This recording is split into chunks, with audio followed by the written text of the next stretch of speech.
This is a KGUN9 On Your Side news update.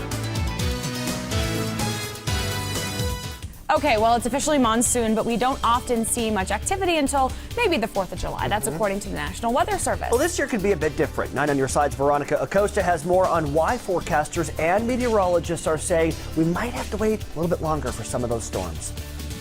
Hey, good morning. Well, it was nearly 7 months ago that we stood in this exact spot. The background, though, looked a little bit different. Not only was there snow on the ground, but also snow falling. That happened one more time in February. Now, the mix of not only a big snowpack, but also cooler temperatures, that's what's leading many forecasters and meteorologists to say that our monsoon storms could be getting here a little bit later than we're used to. Now, typically we see those monsoon storms start up right on either end of July 4th, whether that's a few days before or a few days after, but we're going to have to wait and see when they start this year.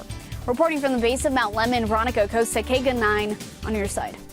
New this morning, Tucson police say they're investigating an armed robbery and crash that started at about 2:30 this morning in Midtown.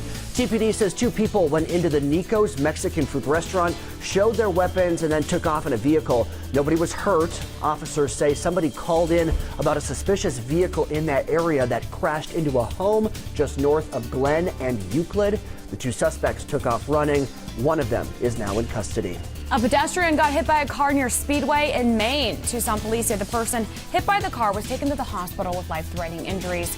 No information about the driver is immediately available, but we'll update you when we learn more. You know, Tucson police are also investigating a deadly shooting at a business complex near Broadway and Craycroft. They say when officers got to that scene, a man in his 20s had been shot by a security guard.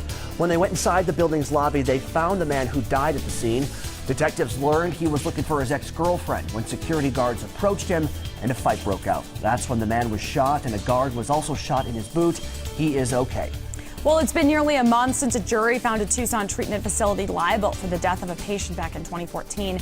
CR Tucson was ordered to pay $5 million in damages to the family of Stephen Yohe.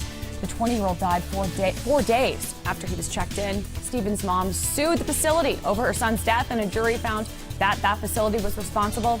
She plans to use the money from the lawsuit to create a foundation in Stephen's name. Not much change to our forecast. April Madison joining us now with a look at our weather. April, good morning. Good morning. Yeah, hopefully you're enjoying it because this is really more of the same is what we're expecting. 74, so we're on that trend of going upward. We briefly dipped to about 69 and we're now at 74. We'll already be well into the 80s by the 8 o'clock hour, or at least right at it. And then more low 100s. And really 101 is our norm, so we're kind of right where we should be. Breezy at times off and on through the week, and looking more and more like we might see some upper 90s for the weekend.